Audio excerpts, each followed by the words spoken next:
Good day, YouTube, and welcome to another episode of the Albino Rhino beer review. Today you have the Rhino, and we're looking at a beer that was dropped off for me, well, picked up for me in the U.S. by my buddy Shane at work. So thank you very much, Shane. This beer's from the Netherlands. It's 8.5% alcohol, and it's one of only a few of this style I've had. If my eyes are real squinty today, I do apologize. I'm using the video lights, and because I'm doing this on one of my cell phones, I can't have the fluorescent light on or I look orange as fuck. So, the lighting might not be the greatest, and I can't even see the screen now because my eyes are squinty that much because of the two video lights going right in my face. Anyway, today's beer is right here. It's from Jopen. It's 8.5% alcohol, as I said. It's a Koyt Gruitbier. And now I'm going to look at the back as if I can read this, but I'm going to go off of mostly memory and maybe a little bit of guessing when I see one or two letters on here.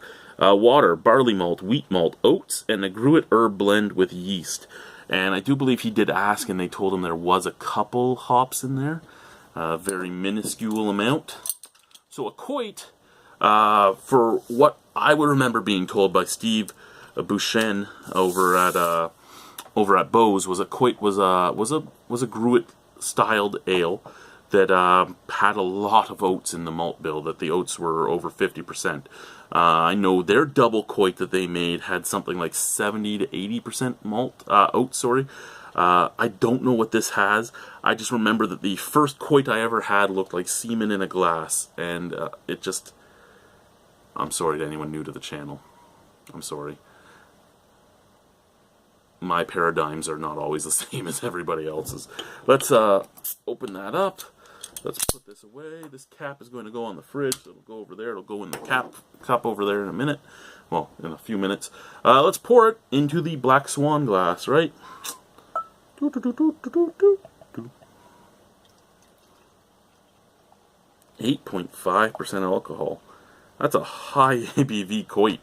Well, I don't even know if that's a high ABV Koyt. It's a high ABV Koyt for the 3 or 4 I've had. Now, I'm not going to be able to tell the color on this very well, because if I hold it up here, I'm blinded more than I already am. Nice bit of haze, though, to it. I mean, it's not hazy, but it's hazy, if you know what I mean. You know what? Is there a flashlight near me? Ooh, I know what I can do. Got it. Yeah, I did tell you that this is being filmed on my cell phone. It's actually being filmed on my backup cell phone. This is my actual cell phone. So, ooh, look at those sea monkeys!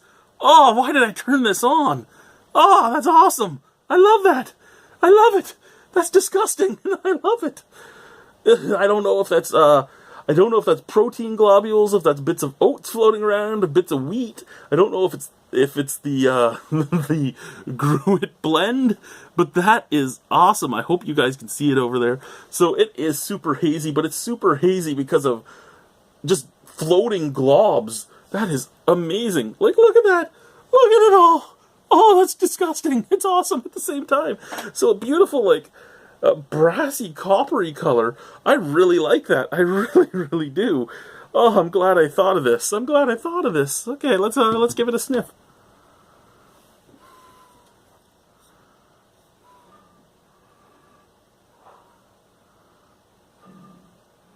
Okay, very sweet.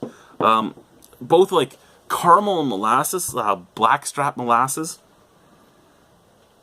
and almost a licorice, almost a nibs smell. Nibs, not licorice, nibs.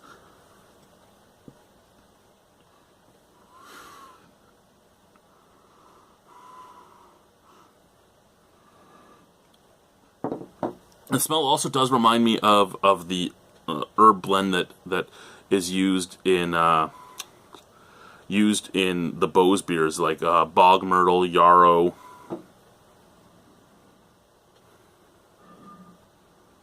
Like bog myrtle, yarrow,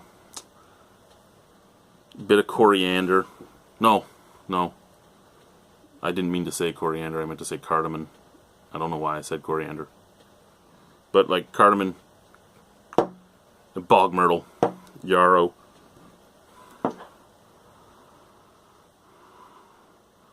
that nib smell, so that like weird candied cherry smell, and then the molasses and the caramel. Let's try it. Cheers. I'm excited.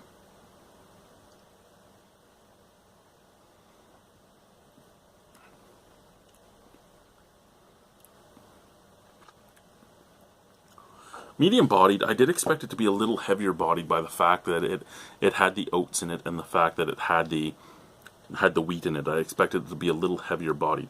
Very soft and smooth though. I mean, it flies right down your throat. Not much effervescence at all. Just a tiny bit. It's almost like a cask beer in that it comes off so smooth.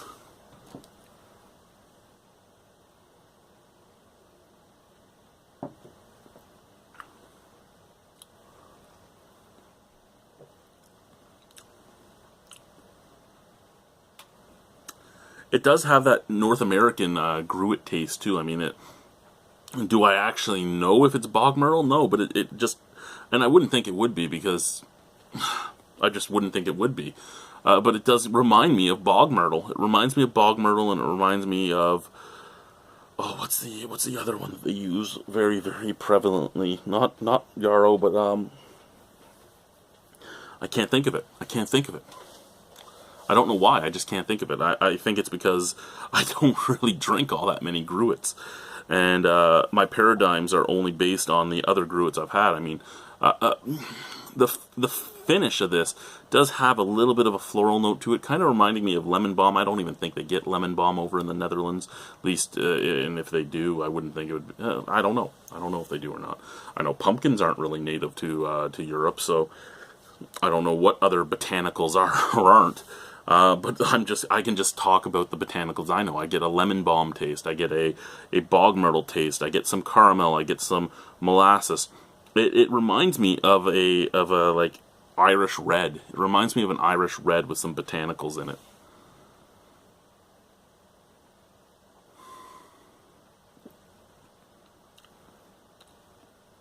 Yeah.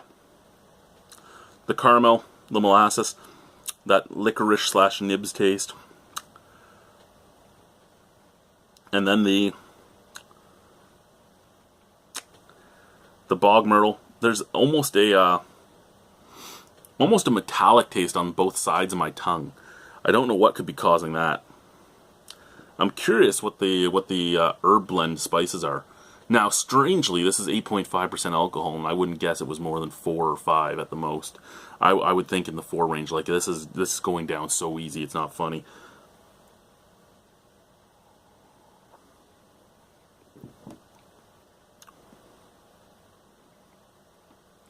Yeah, that slides down the throat, and I just love it because it's a malt maniac's dream, because it does remind me of an Irish red. It doesn't remind me of any of the Koyts I've had here in North America, and it doesn't remind me of any of the Gruits I've had here in North America. Maybe the Beer Diviner's Gruit, the Ancient Gruit Ale, the AGA, only because the Beer Diviner made something that had all the botanicals in it, but it wasn't over the top botanicals. Like here, you always get like lavender and spruce tips and rose tips and all that type of stuff in them. Where this just seems to be, hey, here's a beer without hops, and it tastes just like a beer without hops. I mean, the botanicals are there. The botanicals are there, and they'll probably help do a little bit of preservation, but they're not overpowering. They're just simple. It's mostly the malt that I'm getting on this, and I like that about it. I'd give this an 8.75 out of 10. I really enjoy this. The Jopen Koyt Gruitbier, really enjoy it. But again, it's not what I expected. I expected this big, thick mouth balm of oats. Much akin to what I got when I had my first Koyt from Bose. Much akin to what I had the other 2 Koyts I had. There was a double Koyt as well, and I can't remember the other one. There was one other that I had, just a Koyt oyster or something like that. I think it was in a German pack. I'm gonna have to look them up. But yeah, it's not what I expected when I thought of a Koyt. And I think that's the why I like it so much. So thank you very much, Shane. Gruitbier by Jopen. Bye, guys.